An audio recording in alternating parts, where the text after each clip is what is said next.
So the main thing when hanging your cameras up, and if you're gonna do a mock scrape, I like to have at least 3 reasons why I'm hanging the camera there. Whether there's a trail, a food plot, a water hole, a certain reason that the deer are walking through that area. So if I have at least 2 to 3 reasons, I will definitely hang a camera there. And usually I hang a mock scrape in that area, so that makes the deer stop and stand in front of that camera for usually 30 seconds at least. And then, so usually you'll have a picture of them. The one thing I want to say about cell cams, trail cameras, they're not absolutely perfect. We've all sat and watched deer walk past them. They don't always work. But the longer and more deer you can have stand in front of it, chances certainly go up. A mature deer will stand on his hind legs and work on this. As you can see here, this has been snapped off here.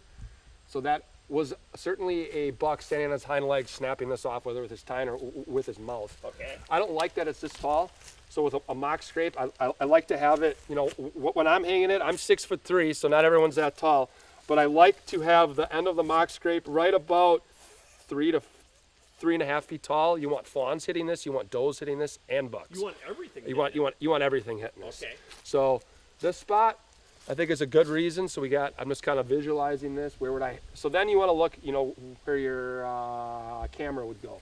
But the big thing that I like to do, especially if you're hunting, pressured deer, is hanging the camera not right in their face. Certainly, if I hung the camera right here and hung the mock scrape, the videos and pictures you get would look really cool. However, a mature deer, he sees that camera there, he might only hit that once and then, avoid it every time. So I like to hang the camera at least 6 foot up if I can, if it's in a spot I can do that.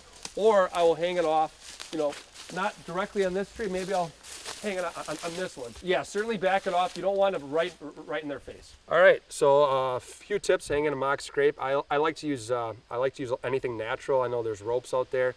Right here we have a grapevine. You can find these in your fence lines in the woods. As you can see, we got 2 or 3 over there that will probably end up snipping those off and using those to make more. The biggest thing that I've learned is you really want the vine at least 1 inch and 1.5 inches to diameter. I've had big bucks use their tines and they snap them off in half. And the biggest thing I like using about a vine is this will last and hang here, depending on the weather and stuff, for 5-10 years, unless the rope breaks or gets tangled up in a tree. And the least amount you can be in the woods messing with these things is super important. So this vine should hang here for many years. It's not going to break. It's not going to rot in half. And we're going to hang it up. The biggest thing, or one of the main things when you're hanging this up, I like to look on the vine for a knot or a natural kink where I can wrap the paracord around that. So we have a little bit of a knot here. So I'm going to wrap that around there like 5-6 times to tie a knot and hang it on the branch. I like this spot here because with the water hole is huge here. The deer are naturally walking on this ridge. So if I hang something here, it's pretty much going to hit them in the face every time. If I hung the camera down here, because that water hole is really deep, I might piss them in there. Okay. But if I hang the camera up on an angle, I'm getting the mock scrape and the water hole. Okay.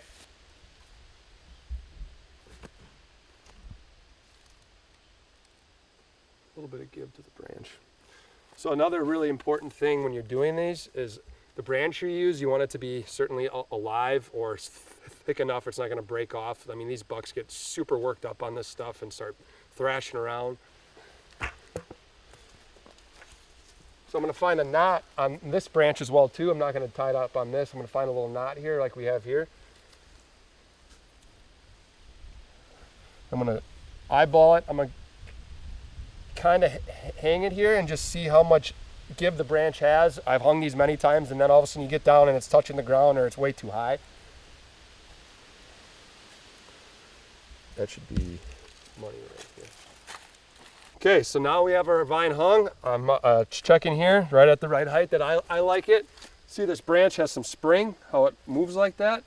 Now it's not. You want that, huh? You want the spring. That you would want it to be more stationary, right? Stiff. I mean, it can certainly be a little more stiff than that, but you don't want a lot of slack in your rope so that vine swings in the wind like nuts. Okay. So you want it to be, kind of tight.